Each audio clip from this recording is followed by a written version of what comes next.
Hello and welcome back. I hope you watched the last video in which I showed you how making your mental movies brighter can lead to instant strength gains, being able to do more reps. And I hope you were able to apply this in your workouts.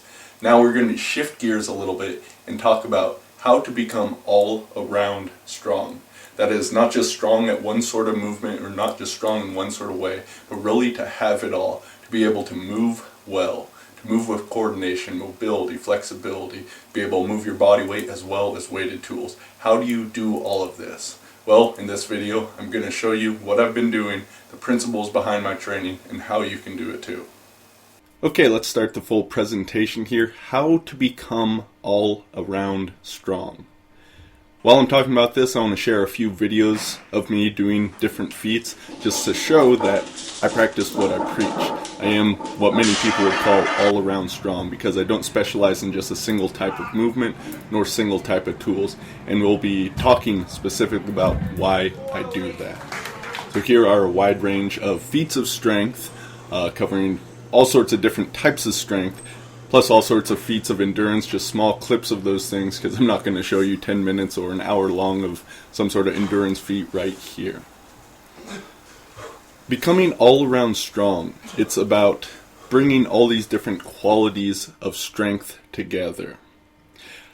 In doing this, I have been called the Physical Culture Renaissance Man. That's a name that Jeff Newport first gave to me, and I've since then kind of ran with it. Physical culture, in case you're not familiar with it, it's an old term, like turn of the 1900s and sort of the golden era of strongman, that meant strength and health and all these different facets that went into it. Renaissance man, of course, being a term that is most famously applied to Leonardo da Vinci, who actually could bend horseshoes with his bare hands, by the way. And that means a person that is good at many different things, able to master all these different facets. So Physical Culture Renaissance Man is really about being all around strong. So what does it take to do this? What we're going to talk about in this video is principles-based training. If you understand principles, then you don't need to follow someone's workout program. Follow exactly what they lay out. Because if it is a good, solid workout program, it's going to be based on these sort of principles. Anyway, these are the principles that I use day in and day out within my training and what guides me to what I've been able to do and what I'm working to accomplish in the future. First thing I want to say is it's all about movement. When we're talking about strength, strength is just one quality of movement. And there are many others. Different people will break these up in different ways, but here I have them listed out: strength, endurance, speed, flexibility, mobility, stability, agility, and coordination. One thing I learned from a teacher of mine, Frankie Ferries, was that each one of these qualities can be talked about in terms of movement. Strength is moving against force. Endurance is moving repetitiously. Speed is moving fast. Flexibility is moving through an extreme range of motion. Mobility is the ability to differentiate movement, to be able to move how you want to move. Stability is resistance against movement. Agility is the ability to move between different movements. And coordination is also a bit of that quality of movement, but being able to control your movement. Really, if we want to be all around strong, I kind of use the term strong synonymously with movement. It's one of those qualities, but I really think of it in broader terms than that. So if we want to be all around strong, we want to have all around movement, and thus each of these qualities must be focused on to some degree. So that brings us to our next point, our next principle, which is full body training. We can't neglect certain body parts in favor of other ones. So what I'd first like to talk about is the 4 foundational movement patterns. So many people talk about, well, what are the best exercises? And, you have many commonalities here like bench press, squat, deadlift. Different people will talk about different things. But it's not so much about specific exercises, right? As long as we are covering this basic foundational movement patterns. And you'll notice that those exercises that people label as such are found within these mover patterns. So to keep it pretty simple, we have an upper body push, some sort of pressing or pushing movement. This includes the bench press, push-ups, handstand push-ups, military press. All sorts of different ways we can press, basically using the arms and the upper body. Now, sometimes these things are further subdivided into different planes of movement, for instance, a horizontal versus a vertical push, and that can be useful. But I believe as long as you're covering an upper body push, then you have that foundation covered. And of course, you will want to alter the different types you do over time. So then we have an upper body pull. Same thing, except basically the arms going in the other way, using more of the back as such. We have all sorts of different rowing movements, and then pull-ups and chin-ups being the main things that fit into here. Next up, we have a lower body push, also known as a squat. It's basically where you're pushing your body in order to come erect and standing. This is why the squat is considered king of exercises by many. Of course, there are many ways you can do this, from body weight versions to weighted ones. Even sprinting could be considered a body weight push because you're pushing off with each step. Then we have the lower body pull. Most commonly, the deadlift is used here, but any sort of hinging type movement, as is often done with the explosive kettlebell movements, swings, snatches, etc., use this lower body pulling motion. So these are the 4 foundational movement patterns. Of course, we can now look at other movements that are kind of built on top of these foundations. We have varying types of twisting movements. The human body twists. Only in the gym do we tend to stick to straight up and down type of movements. But if you really want to be all around strong, that is, have functional strength that applies outside of the gym, a big part of that is going to be able to twist in different ways, as well as resist movements against twisting.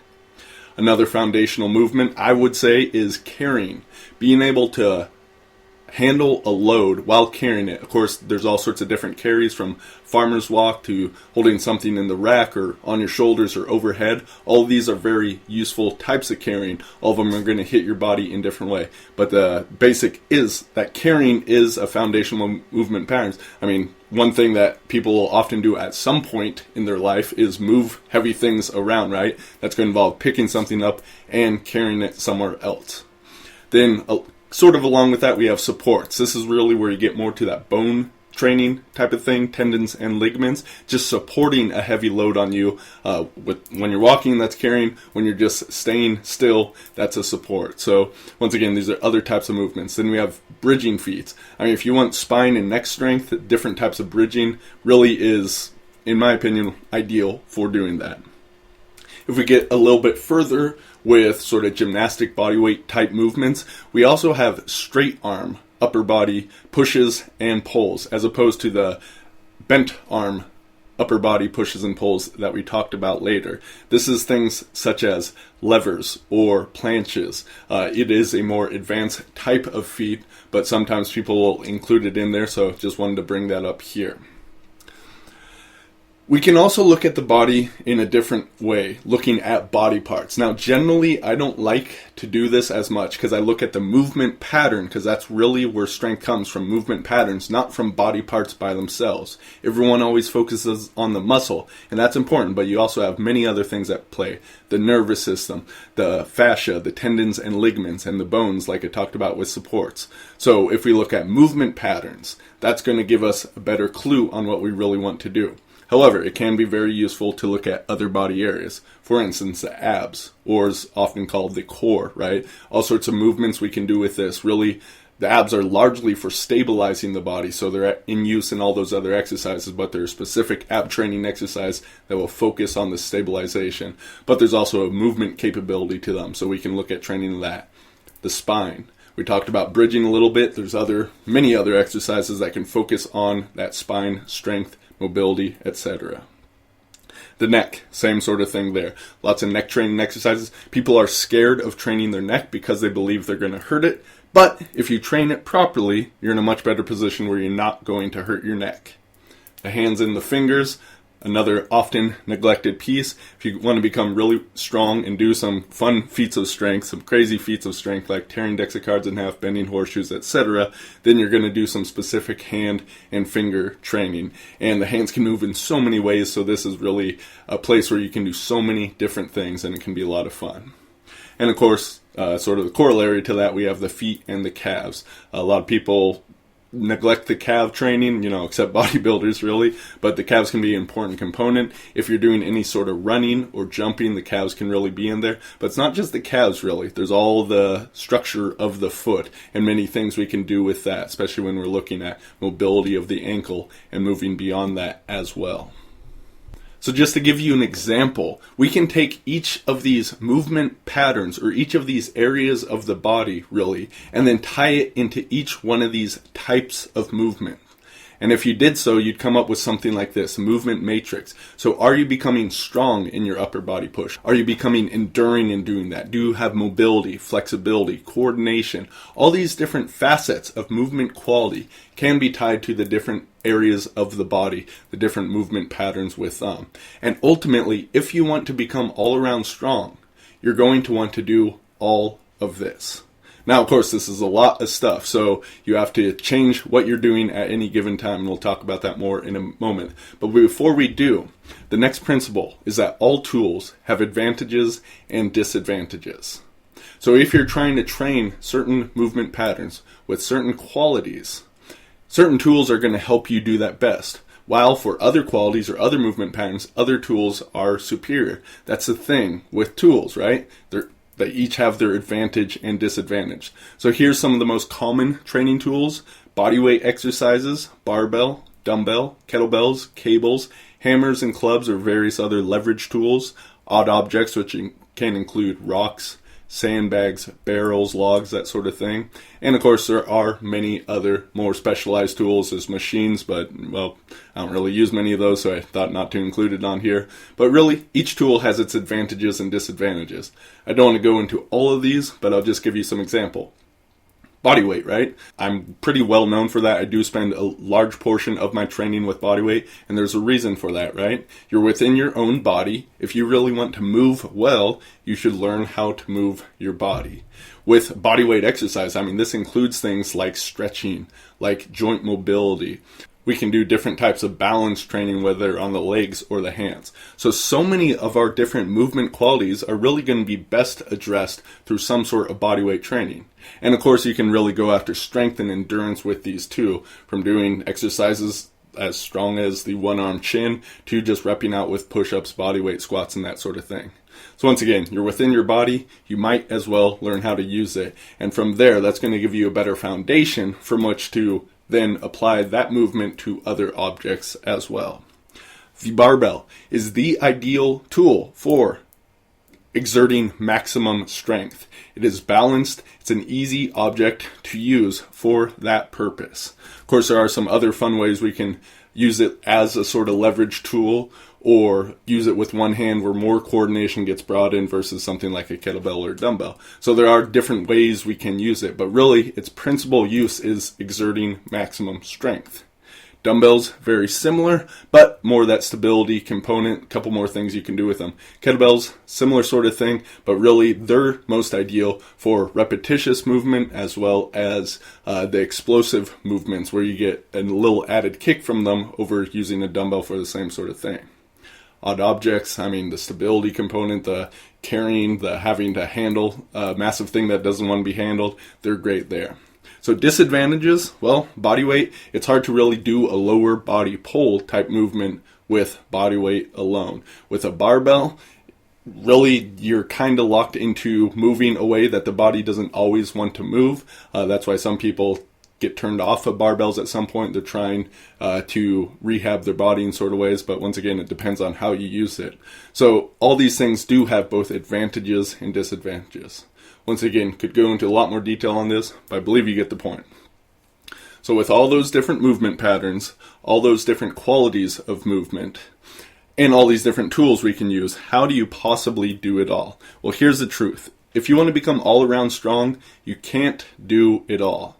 You can't actually do every single thing that's out there. The human body can just move in too many ways. But you can do a whole lot of it. And the trick is to alternate what you are focusing on over time. Change what you're doing. For instance, sometimes I'll go through a period where I'm primarily focused on body weight training. And then after a period of time, maybe after I've achieved a certain goal or a few goals I was trying to hit with that, I'll switch my focus and lift heavy iron for a period where that is my main focus. Now, even though my main focus changes, sometimes there's always little bits of that other stuff in there because you don't want to just be focused on one singular thing. So you need to change your focus over time. And really, you need to think of this in the longer term, right? If you do this stuff for 10 years, not just for 10 days, that's when you're going to be able to build up this all-around strength, this all-around movement quality. As you're doing that, the key to effective training is to be progressive in your training. Progress means you're starting at one place, you have an idea of where you want to go, and you do the right things over time to progress from where you are to where you want to go. When we're talking about progressive training, there are, once again, different methods of doing this. The first two, intensity and volume, are most well known. Intensity is generally defined as percentage of your 1 rep maximum. Basically, it's how difficult the exercise is. Not in your effort, but how difficult compared to the max you're able to do. So with a barbell, the maximum amount of weight you can lift. Same with any other weighted object. If we're doing something like body weight training, not as easy to calculate. Here you're more looking at the variation of exercise that is most tough for you to do. Volume is as simple as the reps times the sets. It's the total volume you do of whatever you're trying to do. So those are generally the most well-known. We also have density, which is basically the volume you do of a certain intensity over time. So you're figuring out the total amount of work that you do, which can be a fun one to play with because you can do the same workout but do it in less time, and you've made progress in that way. There's also many other factors we can look at. One that can be quite useful to look at is RPE, or rate of perceived exertion. How difficult was this exercise or this set of exercises or this workout for you to do? You can rate it on a scale of 0 to 10. So even if you do the exact same workout, same intensity, same volume, same density, but if you do it easier than you did last time, that's a form of progression too. Another very important thing, especially with some of these other qualities of movement where it's harder to quantify exactly what you're looking for, you can look at your quality of movement. How does it flow together? How is your form improved, your technique in doing the exercise? This can be a valid form of progressive training as well. So there are many others, just want to give an overview of that. No matter what you're doing, it needs to be progressive in some manner if you want to get better. So with all that, one thing I want to talk about is waiving loads and volumes. So many people get stuck at plateaus because they confine themselves to doing like one exercise and really a certain rep and set scheme. For instance, 5x5 or just working up to heavy singles. If you always only do one thing, that you're really setting yourself up to get stopped at some point. Whereas if you actually change it up, if you're sometimes doing low rep stuff with an exercise, higher rep stuff with an exercise, you're sometimes doing a variation of that exercise versus the main thing. If you're waiving the loads and volumes, as the load goes up, the volume will go down. As the volume goes up, the load goes down. As you're changing things up over time, that's going to allow you to progress more in a manner that doesn't hit you at a plateau. It helps you to continue progressing with the different things that you're doing. Kind of along with that comes to our next principle. Listen to your body. Now, this is a thing most people have heard of, right? But how do you actually do it? First of all, it's not really listening to your body. Your body is not talking to you through the auditory channel. You're not hearing it through the ears. So I believe that part confusing people a little bit. It's really about feeling your body. And there is specific processes you can do in order to learn how to interpret the signals that your body gives. That's something I'll talk about more in a future video. But really think about it like this. You have the subconscious mind or the unconscious mind, which is processing far more information than your conscious mind can handle. Just think all that information coming in through your eyes from what you're looking at right now, right? All that information's coming in, though your conscious mind is only focused on a little thing, like the slides on the screen here and my voice coming through this video. But your subconscious is really picking up so much more information. As you think about it now, your body is balancing to some degree, whether you're sitting, standing, etc. So in any sort of movement we're doing, all this information is coming about doing that movement in through our body. And we can begin to tell, once we bring our conscious awareness to it, that our body is giving us signals that we can either neglect or pay attention to. What this is going to mean is ultimately this allows for better progress, because our body has a lot more wisdom about what it really wants to do, what's going to help it to improve, as well as limit the rate of injuries. Because oftentimes, for most injuries, unless you're getting hit by a car or something like that, if you're actually hurting yourself in the gym, there are warning signals that happen long before that actually takes place. So you must learn how to listen to your body. This is probably the number one principle. It's hard to say what's number one, like progressive training's pretty up there, all this stuff's pretty up there, but if you don't listen to your body, that's going to set you up for lack of progress and injury. So you need to learn how to listen to your body, how to feel your body to get best results. Right now, in the next video, I want to give you the secrets of the peak performance trinity. I've given you some of the principles around strength and movement training, but really, the bigger picture, there's more to it than that. And we'll be talking about health and how that supports your recovery and everything you want to do, as well as the mental training side of things and some other things in addition to that take it even further. We covered a whole lot of stuff here in a fairly short amount of time. Feel free to go back through this video, watch it again, because there's a lot there, and taking notes can definitely help with this process as well. Because we covered a lot of principles, or these ideas and concepts, what I'd like you to do is just take one piece of information, one of these principles, and figure out how you're going to use it in your actual training. Take it and apply it into your workouts itself.